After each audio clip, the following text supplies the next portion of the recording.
के राष्ट्रीय अध्यक्ष समादरणीय करण सिंह शास्त्री जी,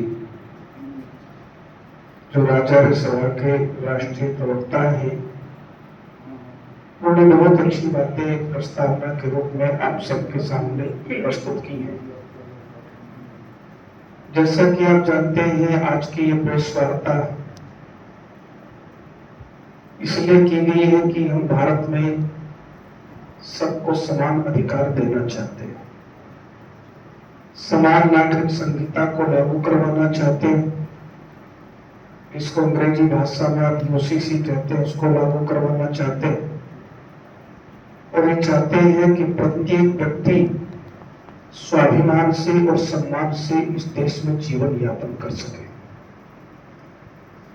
जब जब भी इतिहास गवाह है, ऐसी व्यवस्थाएं बनती हैं जहां पर पक्षपात हो।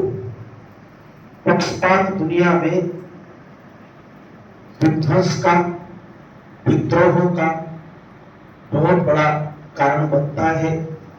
पक्षपात से अधर्म फैलता है, पक्षपात से न्याय की जगह अन्याय होता है। और पक्षपात करने वाली यदि कानून की व्यवस्था बन जाए, संविधान में ही पक्षपात की कोई ऐसी परिस्थिति बन जाए, तो फिर राष्ट्र में खुशहाली का होना, मैं समझता हूं, बिल्कुल नामुमकिन है। क्योंकि पक्षपात जहां होगा तो फिर न्याय वहां जिंदा नहीं रह सकता।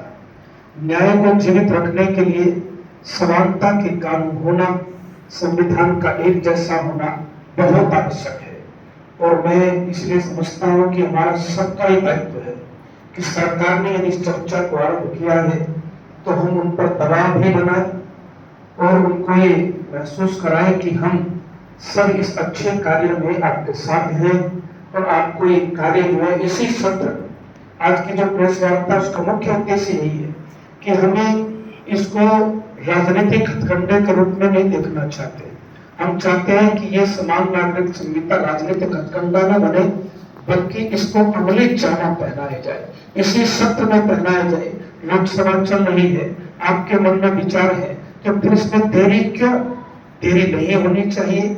हम सब भी पुरजोर समर्थन करते हैं, पूरी शक्ति से समर्थन करते हैं और आह्वान करते हैं, मांग करते हैं। और 30 तारीख में जो कार्यक्रम है वो भी इसलिए रखा गया है कि हम सरकार तक अपनी आवाज को पहुंचा सके कि आप जल्दी से इस पर विचार कीजिए। इसको किसी और लंबा खींचने की आपको आवश्यकता नहीं है। समान नागरिक संहिता मानवता की दृष्टि से, न्याय की दृष्टि से प्रत्येक, केवल भारत के लिए नहीं, मैं तो कहता हूं पूरे विश्व के लिए अत्यंत आवश्यक है। और इसलिए इसका लागू होना देश की उन्नति के लिए मैं समझता हूं बहुत समुचित मुझे लगता है। राजर्षि सभा का ये जो निर्णय है, ये बहुत सराहनीय निर्णय है। और मैं आशा करता हूं अपने अध्यक्ष जी से कि इस भावना को देश हित में जो भी कार्य है, उस कार्य को आप इसी तरह से करते रहे। क्योंकि समान नागरिक संहिता न होने से बहुत सारे लोग जो है वो अपने धर्म और मत मजहब की आड़ में कुछ ऐसा भी कर लेते हैं जो मानवता की दृष्टि से उचित नहीं लगता। और ये तो बिल्कुल ही गलत होता है कि यहाँ अगर 10 आदमी बैठे हुए, मेरे लिए अलग कानून है, आपके लिए अलग कानून है, उनके लिए अलग कानून है, तो फिर देश में एकरूपता कैसे रहेगी? देश तभी अच्छे से चलता है, देश के नागरिक तभी संगठित होकर के चलते हैं। हमारे यहाँ तो ऋग्वेद ने घोषणा की समान नागरिक संहिता की, जिसको यूएन में मान्यता दी गई, जहां पर मान्यता दी गई, ये कहा गया कि विश्व की सबसे बड़ी धरोहर है ऋग्वेद का संगठन सूत्र, संगठितम संबद्धम सम्मो मनासि जानता। वेद का ऋषि कहता है कि सबको समान अधिकार होना चाहिए, सबके लिए एक जैसा कानून होना चाहिए, सबके लिए एक जैसी न्याय व्यवस्था होनी चाहिए। आपकी उपासना पद्धति कोई हो, उसके लिए संविधान ने आपको आजादी दी है, लेकिन आप अपनी उपासना पद्धति के आधार पर ये चाहें कि मुझे इस चीज में छूट मिलनी चाहिए, मुझे इसमें रियायत मिलनी चाहिए, वो बिल्कुल गलत है। देश के हित के लिए अत्यंत आवश्यक है समान नागरिक संहिता का लागू होना। और मैं अपने सभी मीडिया बंधुओं से, पत्रकार बंधुओं से उनका अभिनंदन करता हूं कि छुट्टी के दिन भी समय निकाल करके हमारे बीच में पहुंचे हैं। और ये आशा करता हूं जो समवेत स्वर में अब राजर्षि सभा के लोगों ने एक आवाज उठाई है, यहाँ स्मरण मंदिर सेक्टर 33 के प्रांगण में इकट्ठा होकर के पत्रकार बंधु उस आवाज को धार दें, जन जन तक पहुंचे, हमारी बात सरकार तक पहुंचे। और हमारी जो भावना है कि इसी सत्र में ये समान नागरिक संहिता का कानून लागू हो, वो पूरी हो। इन शब्दों के साथ आप सबका अभिनंदन करता हूँ, धन्यवाद करता हूँ और मैं आदरणीय राज्य सभा के राष्ट्रीय अध्यक्ष श्री महेंद्र आर्य जी को आमंत्रित करता हूँ कि वो इस पर और प्रकाश डालें।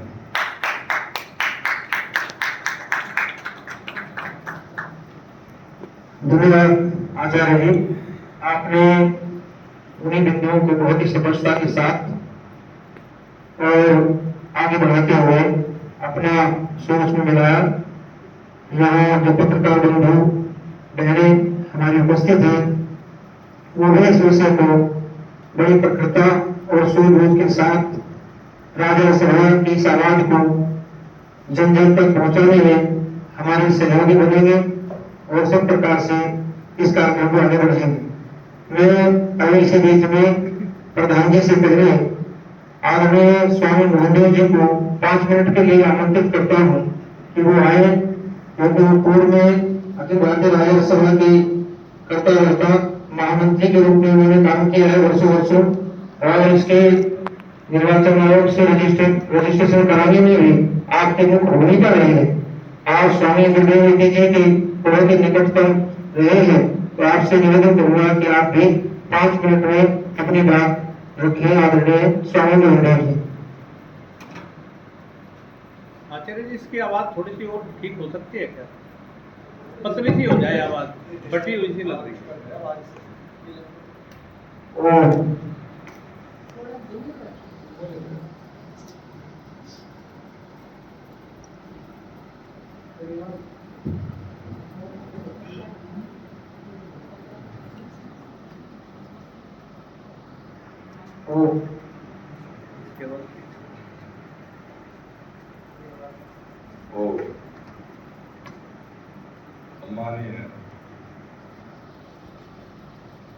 सम्मानीय सभा के अध्यक्ष श्री महेंद्र सिंह जी आर्य जी,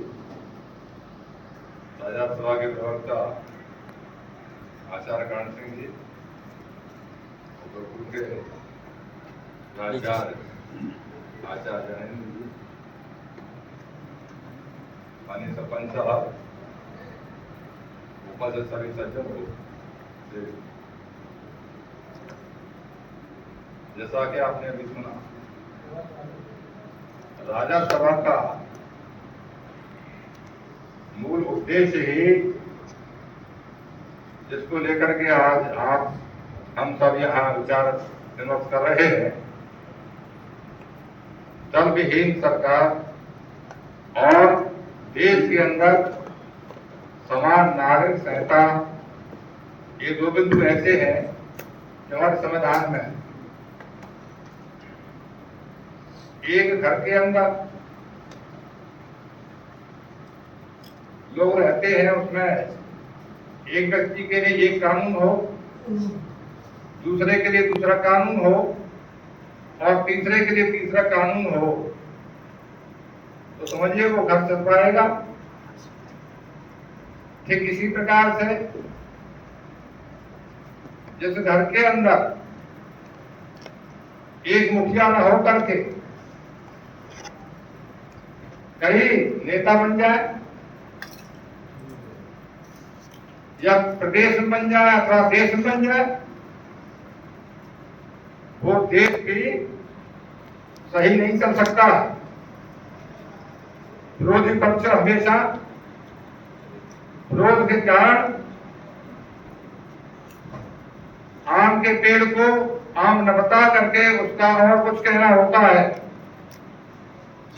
मैं आपको निवेदन करना चाहूंगा, संविधान की ओर लेते हैं लोग, संविधान को हमें समझना पड़ेगा। संविधान का तात्पर्य क्या है? संविधान का तात्पर्य समान आचार संहिता, सबके लिए एक जैसा समान कानून हो। जिन परिस्थितियों में संविधान को बनाया गया था, उस समय पर भी संविधान के अंदर अनुच्छेद 14 और 15 हमको यह कहता है किसी भी व्यक्ति के साथ लिंग, भाषा, मजहब, रंग, किसी भी आधार से एक दूसरे से भिन्नता नहीं की जाएगी। उनके अंदर किसी प्रकार का भेद नहीं किया जाएगा, सबको एक जैसा कानून होगा। साथ ही इसी प्रकार से धारा अनुच्छेद 44 है,